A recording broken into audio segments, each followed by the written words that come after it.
Hello, and welcome to Networking Unleashed, Building Profitable Connections. Welcome to the show, folks. I'm your host, Michael Forman, and you're listening to the podcast where networking is more than just awkward handshakes and bad coffee. It's an art and a talent. But here's the twist, it's an art and a talent you can actually learn. Yes, even if you're the person hiding in the corner at every event pretending to check emails. Networking isn't just a nice skill to have, it's a game changer. And when you get good at it, you'll wonder why you didn't start sooner. More connections, more opportunities, more profits. It's like unlocking a cheat code for life. So whether you're the life of the party or the let me just stay at home and text type, we've got something for you. Stick around. Let's turn those awkward talk moments into big wins. Now, I've got a guest here today who has really quite an extensive background. He was in law enforcement for 20 years as a hostage negotiator, no less. But that was really just the beginning. He wrote a book and he has so much more to give us, to show us, to tell us that I wouldn't do it justice by introducing him that way. So, Scott, if you would, first of all, welcome to the show. Thank you so much. I'm excited to have this conversation.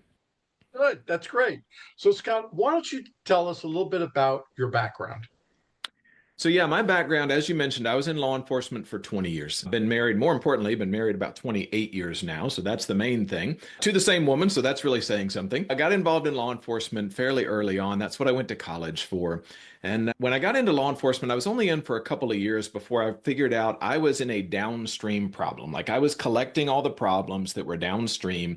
And I got tired of being in the cleanup business. So very early on in my career, I started fighting my way upstream to see what we could do to prevent some of these crimes, to educate people to make better choices. So that got me involved in things like the D.A.R.E program. I was teaching fifth and seventh graders just basically good decision-making practices.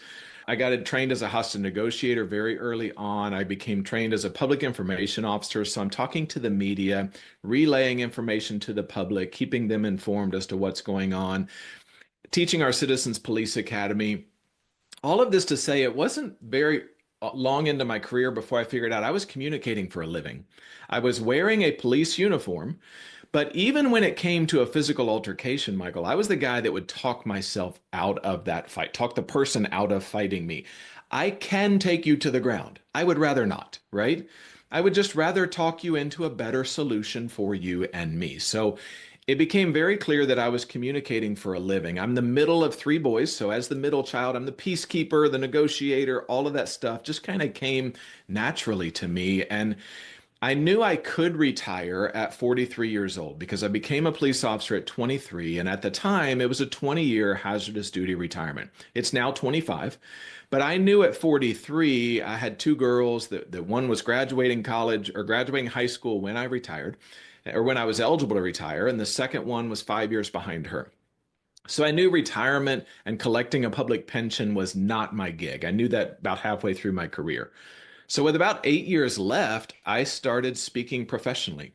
And it kind of came up because I was attending conferences anyways. I knew the conference organizers. And one of them 2 months out said, "Hey, we had somebody cancel for a breakout session. Do you have anything you can talk about?" I said, "Sure, I can talk about bullying," because I was in the D.A.R.E classroom. This was a hot topic in 2010 when this request came through. And she's like, "That'd be great if you could do a bullying session." So I did that to about 20 people. Of those 20 people, over half of them came up to me afterwards and said, "Would you come train our staff?" Because these were school principals, school resource officers, superintendents. I said, "Sure, you'll have to pay my gas." Like I didn't know how this speaking thing worked. Like maybe feed me lunch and I'll come. And so I did that, and then those staffs were like, "Hey, would you come and train our students?" I'd never done a student assembly before, but I'm like, "Sure, I can do this." I'd been doing D.A.R.E classes already, so I knew what connected with them. And so I started doing school assemblies in 2010, and I was eligible to retire in 2018. By that time, I was doing about 90% school assemblies, about 10% adult learners in the education world. Then when I retired, I started transitioning more towards corporate speaking. And that's where the hostage negotiator stuff really started to play in because what frustrated me, Michael, is that corporations today, when there's an issue or a problem, they tend to shut down communication because they're so afraid of saying the wrong thing. And then my point is, from a law enforcement standpoint, if we shut down communication, the public thinks we're hiding something. And it's no different in the business world. If you shut down communication, that feels like you don't care almost every time. And so I started putting together corporate presentations saying, you are going to have a crisis every day. If you shut down communication, your people will start becoming suspicious. They'll start looking for a new job. And your clients and customers will start wondering why they're not being informed about minor issues along the way when they would adjust to those if they would just be informed. So that's what I do today, mostly corporate speaking. I still do school assemblies. That's the heavy bat. I tell corporate people all the time, if I can keep 1,000 middle schoolers' attention while they sit on bleachers in the gym for an hour, your boardroom does not scare me. And so Right. mostly corporate today, school assemblies, if they ask, I just don't market to those. I'm older than I've ever been and less relevant to the average teenager than I've ever been. But still, to me, that's the heavy bat, and that'll always have a special place in my heart. That's great. It's what you're really saying to me is communication is really the key. It's the main component of negotiating, whether it's hostages or Yes. not. Yes. It's negotiating between two elements, two people, two corporations, whatever. Yeah. But communication is key. Yes. And listen, I've been married 37 years to the same Nice. woman. I Nice. am I am the middle child of two brothers. Right. So I feel exact, and I put 9 years as a police officer in the Air Force. So Uh-huh. I really feel a kinship to what Yeah. you are saying. Yeah. So how do you communicate with, well, let's just start with the average person. Hmm. Okay. So instead of going to the corporate environment, Hmm. how would you, if you see a problem, a something stirring up, Yeah. um, a fight basically ready to happen, Hmm. how would you step in and alleviate that problem? Yeah, I think especially for this upcoming generation, which I'm a big fan of, but honestly, I'll be honest, I get a lot of corporations that hire me to come in and train their new staff because they want me to come in and tell them you actually have to have conversations with people. You can't email, text your way through business today. Like you have to have a conversation. Face to face is what we prefer, but voice to voice is second place to that. And they don't want to make a phone call. Because to get back to your point, this upcoming generation, which my kids are a part of, they've been trained to bump up against awkward and then run the other way. And they're afraid to have awkward conversations. If you feel a conflict coming on, like you said, it feels like it's easier to ignore it. It feels like I don't want to offend anybody. I don't want to have to take a side. This is going to be awkward. And I tell people all the time, well, you're paid to have awkward conversations if you're in leadership. That's your job. Your job is to call them in individually and say, I feel like there's a beef going on. I even tell them my spidey sense is tingling. And the best way to diffuse awkward conversations is to call it awkward from the beginning. Bring them into your office, say, this is probably going to be awkward. I don't want it to be awkward. I want you to be awesome. And in order to do that, we've got to work through these issues. I feel like there's a tension going on with you and coworker B. Am I way off base? If I am, correct me. But I feel like something's going on. And if you continue down this path, it's going to affect your ability to succeed at this company.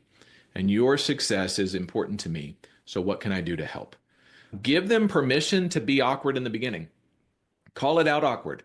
So this is probably going to be awkward, but I want to have this conversation because I want us both to be better at the end of it.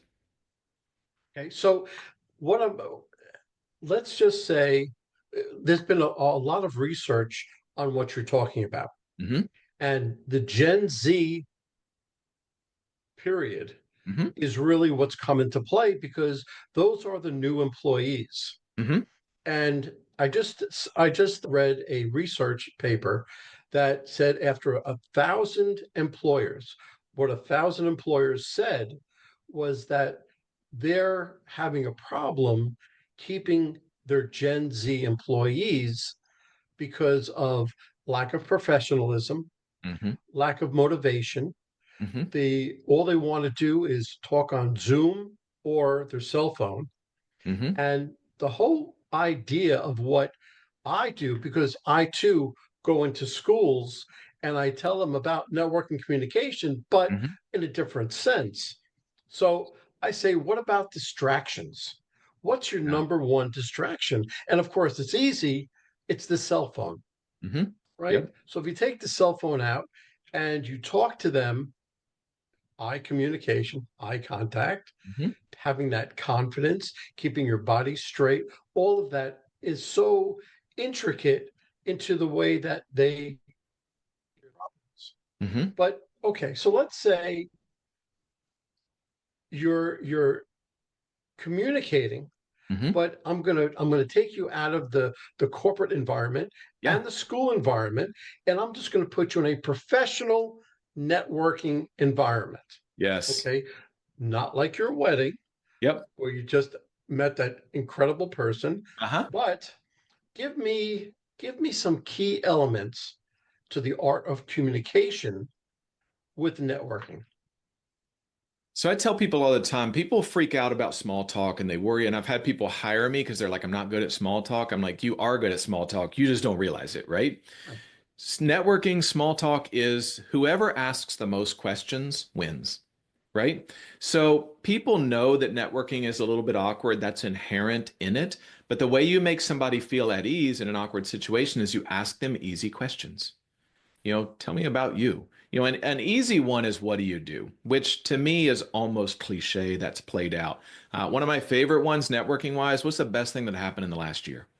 Because that may be business, that may be personal. And if they share, well, my daughter got married this year, that's incredible. My daughter got married a couple years ago. Tell me about that. And you just continue asking about that. And then you might work into it, what they do and that kind of stuff through the course of this conversation. But ask them easy questions and then ask the follow-up question to that. When they answer that question, ask the next question. Even if you never get a chance to talk about you, when they leave that conversation, they're going to feel really highly about you because that guy was a good conversationalist. He was a good listener. She asked great questions. Whatever it is, they're going to remember you because you put them at ease, because you allowed them to talk about something they're an expert in, which is themselves. You didn't ask anything else from them except to tell me about you. And then they will often reciprocate. When they're done kind of talking about them, they're like, what's your story? Tell me about you. And then that's your chance to share. If they don't ask, it's still a win. And then the big follow up to me, the way I win networking is I'll get a business card, contact information, something from them at the end. And then I'm the first to email them. I email them that day, usually before the event is up, and I will say, Michael, it was so good to meet you at XYZ event. I loved hearing about your daughter's wedding. If I can ever do anything for you, let me know. Because when they do email me back, that reminds me what we talked about. It's a hack that tells me this is a person I met at this event, and we talked about this thing, and we automatically have rapport to move forward. You just named about four things that I talk about with meeting, networking, communicating with people. The Hmm. first thing I say is after you are networking and you speak with somebody that you're interested in either them becoming a client or not, you let them talk about themselves. Hmm. And I have a little system. It's called FORM, FORM, Mm. family, occupation, recreation, and a message. You kind of have all that going as they're talking about themselves. And you're right, because when they talk about themselves, you're building up that level of trust Mm. and that barrier is coming down. And that's Yes. such a good positive thing. And you know what? And you say before you even say what you do for a living, you say, you know what? I like what you do. I like how you do it. How can I make you more successful? Mm. How can I be a good referral source for you? Yeah. It usually blows him away, Yeah. but he'll give it to you. And that business card that you get, you're right, but you're on the back of the card, you write the date, the name of the function, and the Hmm. item that you spoke about. Yeah. Because when you do that follow up, Yes, you can put that card away and you'll have that information in the email, but you'll have it right there. Yeah. Yeah. It's So huge. it's really it comes in handy, but it's very important that you remember all of these things that you have to do. And after a while, it's not like you're going to have to think about doing it because it'll just come naturally. Right. Right. And as a negotiator, Michael, I saw a couple of your videos and I know you talk about this. My number one job as a negotiator was to build rapport. I need you to know that I care about you. I need you to know that I'm here for your best interest because as a negotiator, I want you to come out safe and I want everybody that's inside with you to come out safe. And I want the bad things to stop once we start communicating. I want decisions to get better. I want situations inside to improve. I want to walk you through this so that nothing else bad happens, right? And I have to build rapport. That's my job. And today in business, it's no different because we do business with people we like, know, and trust. And the best way to get people to like, know, and trust you is to make them feel comfortable, make them feel like you understand their problems. Sometimes I'll ask them, how's that going for you when they talk about work? How's that going for you? What's an issue you're having at work today? And whether or not I can solve that problem, I know somebody who can. Like, you know what? I don't speak about that. Finances, like I don't speak about finances, but I know a guy who does, who's an expert in this, who's helped people like you. Let me connect you. And then I send an email connecting the two, say, you two are awesome, go be awesome together. And I'm still somebody that's helpful to them. So we've got to build rapport with people. Otherwise, they won't do business with us. Absolutely. And that rapport building is so important. Now, you sometimes have 30 seconds to build it. Yep. Sometimes you have 3 minutes, 10 minutes, a half an hour. You don't know. But the best you can be, first of all, is yourself. Hmm. You be present, be yourself, and a lot of it will fall down. But let me ask you a question. Yeah. What mistakes has happened to you, and how did you overcome those mistakes? I think the first mistake and my worst, I will admit this right now, confessional right here on your podcast. Names do not store very well in my head.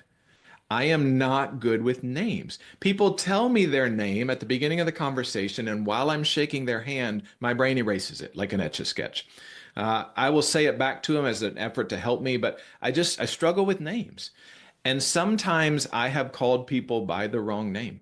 I'm also from the South, so it's perfectly acceptable to greet somebody and say, "Hey, buddy, how are you? Good to see you, partner. How are you?" Because I can't remember their name, right?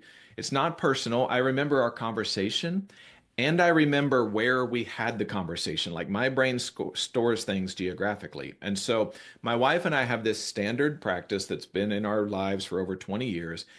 If I don't introduce her to somebody that comes up and talks to me, it's because I don't remember their name. And so she will step forward and say, "Hi, I'm Greta." And he's like, "Oh, I'm John." I'm like, "I'm sorry, John, Greta, Greta, John." I learned their name same time she did, right? Or I remembered their name. So, but you know what? If that's the worst that happens in the conversation, I talk to hundreds of people a week, and so do they. Missing their name, messing their name up is not a huge deal unless you make it a huge deal. In any conversation, if you make a mistake, own it. If I say, "Hey, John, good to Absolutely. see you," and you're like, "It's actually Michael." Michael, I'm sorry. I'll remember that for the next time. And we move on. You just don't camp there because the longer you camp there and make it awkward and talk about the last time you forgot somebody's name and everything, all they'll remember is the awkwardness. Sincerely apologize and move on.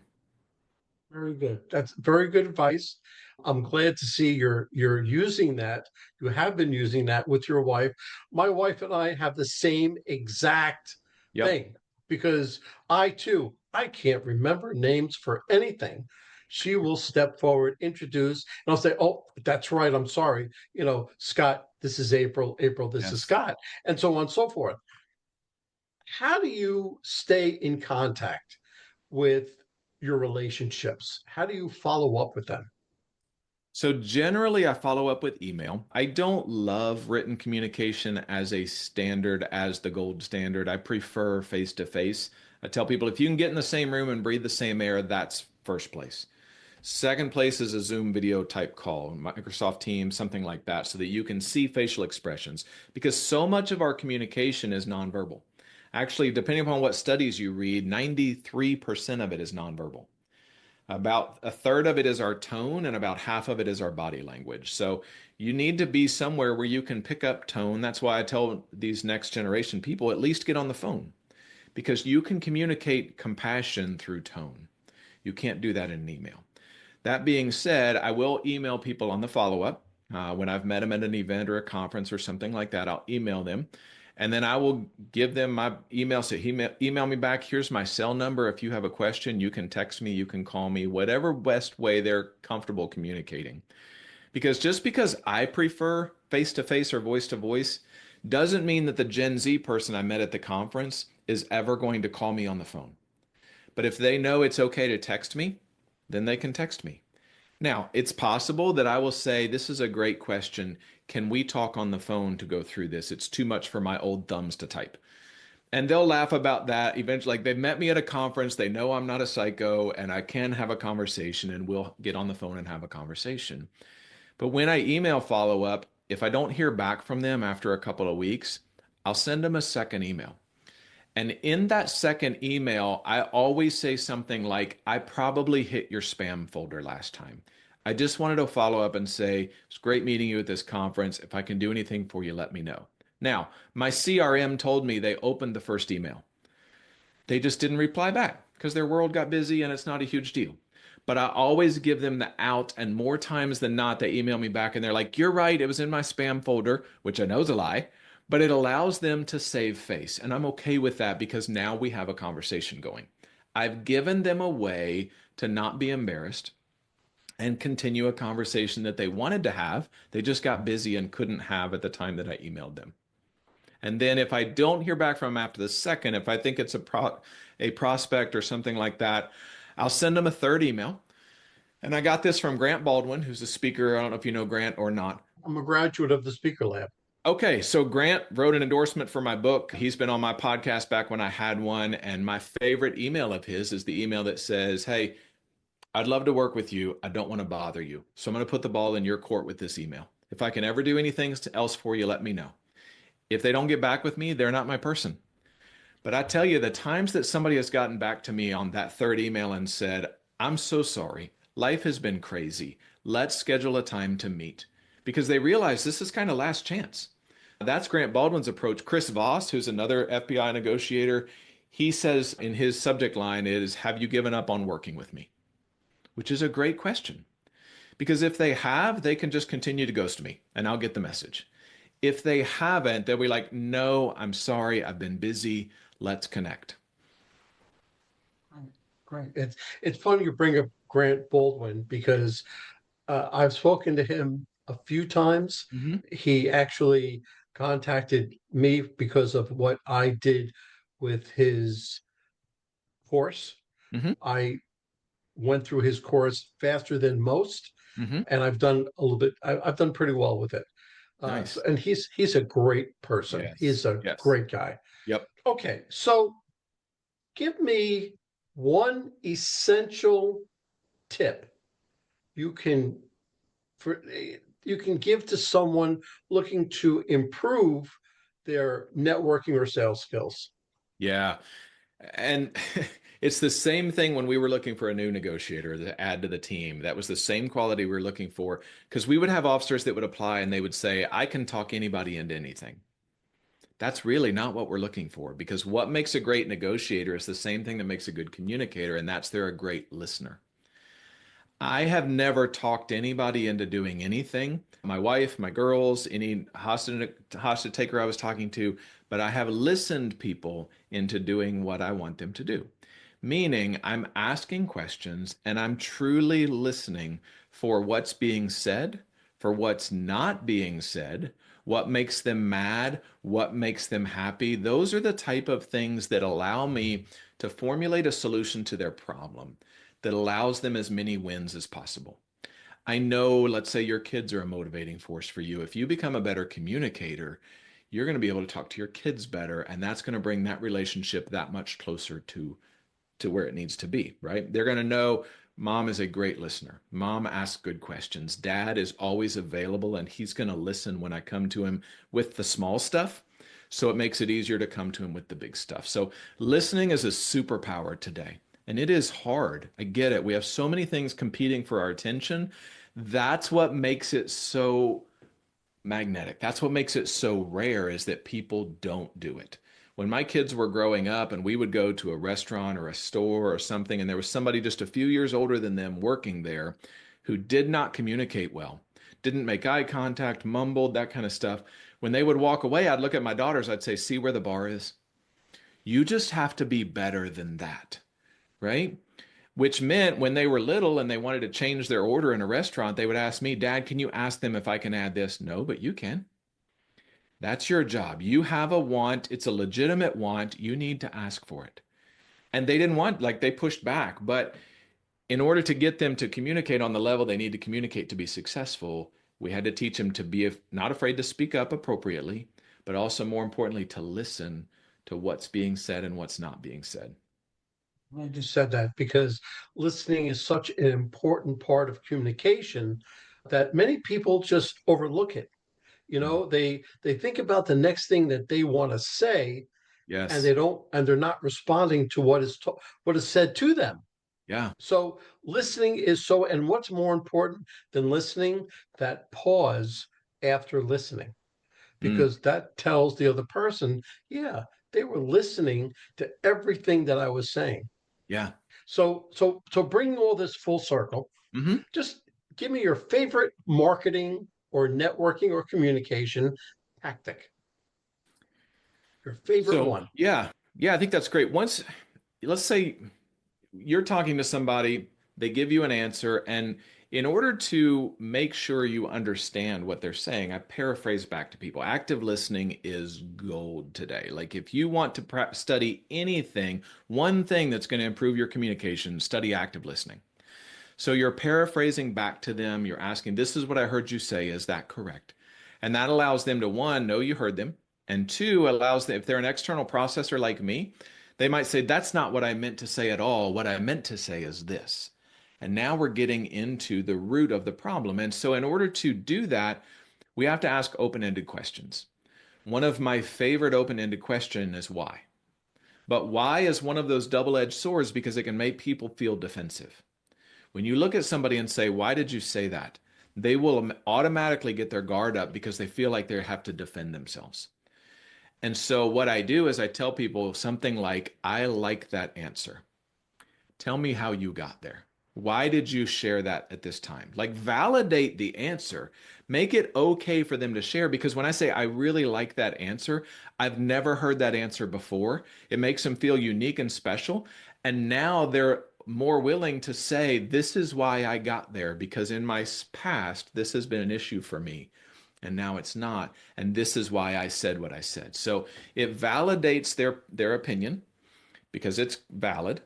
And then it allows them to push deeper into the why question because the longer you can keep somebody talking, the more likely you can solve their problem. Now, today, when I tell executives that, they push back.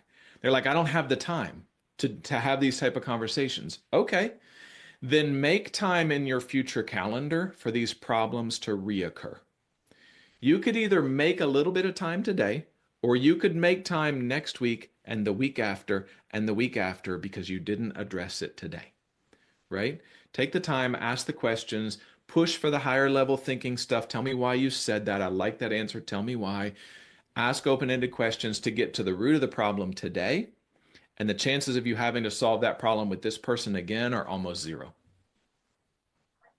It's great. All right, Scott, last question. Yeah. Give me one takeaway that my audience can use today or tomorrow. One takeaway.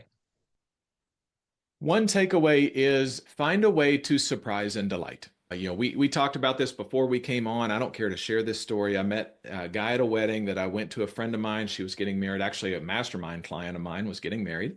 And I came to the wedding 2.5 hours from my house. My wife went with me and we didn't know anybody, but I've never met a stranger. So like I'm excited for this event. My wife is more introverted than I am. And so she can function in an extroverted world, but it takes a lot of energy. It gives me energy. So we sit down at this table, not knowing anybody. I talk to the guy next to me. He's drinking a bourbon like I am. I'm from Kentucky. I have to ask about that. It's state law. And so, we talked about bourbon for 20 minutes. We talked about business for an hour. It was an incredible conversation from a guy I'd never met before. A week later, when I get home, a week later on my porch is a package from this guy who I've never met. And I open it up and it's a $50 bottle of bourbon with a note in it that says, during our conversation, you mentioned you wanted to try this type of bourbon. I had a couple of bottles. This one's on me. Enjoy. And I told my wife, I said, that's such a baller move because it was something very personal, very specific in our conversation that he picked up on, made a note of, went to the bride, got my home address, and sent me a bottle of bourbon, which is illegal, by the way, but people do it all the time, right? It's olive oil. He shipped me olive oil, I should say, for the FBI people listening, the postmasters, but you can ship it through the post office. Anywho, it made me realize there's so much I can do in these conversations with people to plus the experience. To after we talk, instead of sending them an email, send them something that we talked about. Even if that's something as simple as a box of bourbon chocolates because I'm from Kentucky and that's something they'll remember from me. And that cost me $6 to send that to them. And I'm like, that's just something that if this guy asked me to come and speak at his organization today, you better believe I'm going to do everything I can to get there. And it's not about the $50 bottle of bourbon. It's about the fact that we talked about this particular kind within an hour and a half conversation.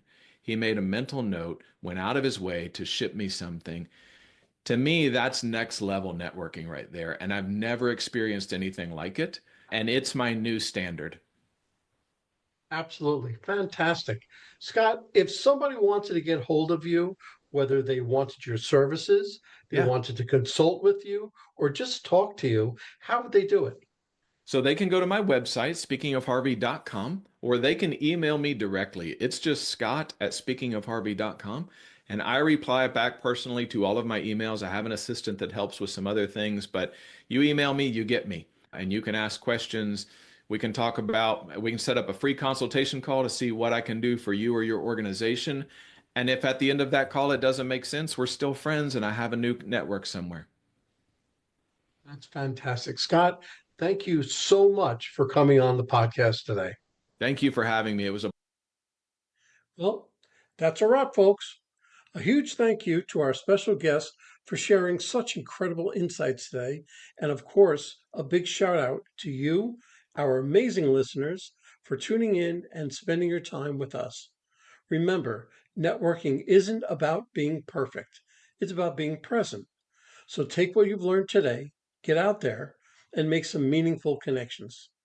If you enjoyed this episode, don't forget to subscribe, leave us a review, and share it with someone who could use a little networking inspiration.